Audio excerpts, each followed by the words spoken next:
جيشنا التشادي البطل.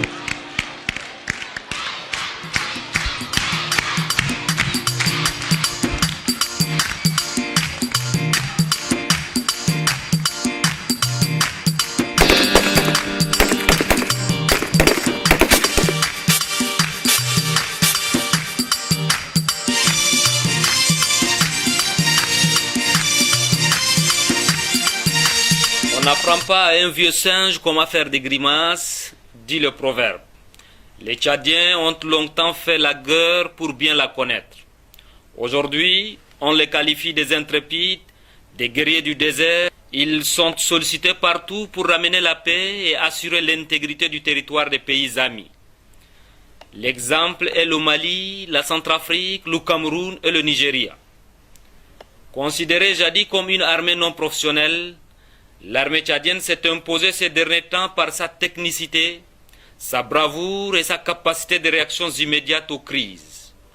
En République centrafricaine, en RDC, en Haïti, au Mali et que sais-je encore, les forces de défense et de sécurité tchadiennes sont aujourd'hui la seule force où tout l'espoir de l'Afrique, pour ne pas dire du monde, repose.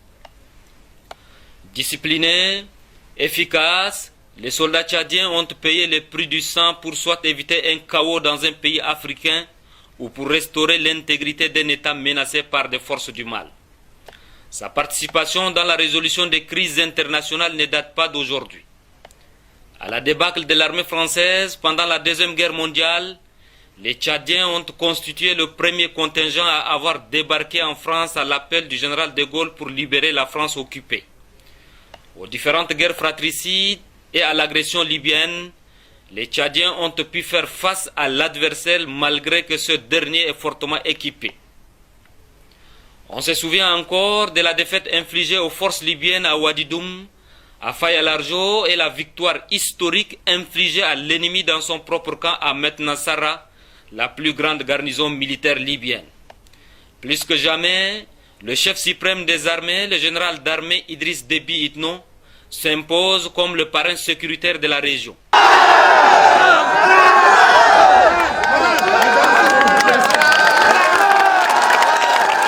Et cela est une vérité absolue que reconnaît l'humanité aujourd'hui.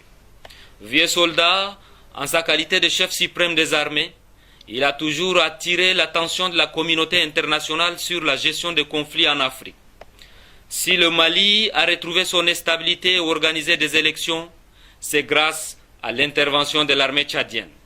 Après avoir traqué les djihadistes au nord Mali, l'armée tchadienne a simplement eu le temps du repos des guerriers.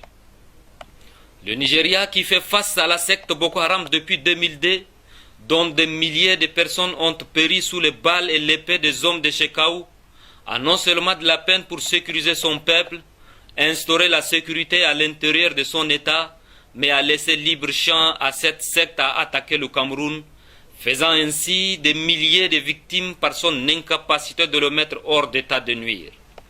L'armée camerounaise qui se déploie au nord du Cameroun pour traquer les djihadistes n'a pas pu être aussi à la hauteur. Rompus au combat et qui ont notamment combattu contre les groupes islamistes au Mali, les éléments des forces de défense et de sécurité ont récemment prêté main forte à leurs frères d'armes du Cameroun et du Nigeria pour faire face aux djihadistes de Boko Haram. L'impressionnant convoi déployé au nord Cameroun est composé de 400 véhicules environ, parmi lesquels des chars, des véhicules blindés ainsi que de nombreux pick-up transportant des soldats. Une véritable armée qui dispose de matériel de guerre hautement sophistiqué, peut-être à la hauteur des attentes. Le Tchad, qui s'est engagé sous l'impulsion du chef suprême des armées dans la lutte contre les forces du mal, a payé le prix. Déjà, lors de son intervention au Mali, le Tchad a déployé 2250 hommes avec un budget de 57 milliards de francs CFA entièrement financé sur ses propres ressources avec de pertes des hommes sur le terrain. Aucun pays, y compris la France, n'a payé un tel prix de sang et personne en Afrique n'a été en mesure de prendre le risque d'intervenir aussi. Voilà une armée au service des nations. جيشنا التشادي البطل.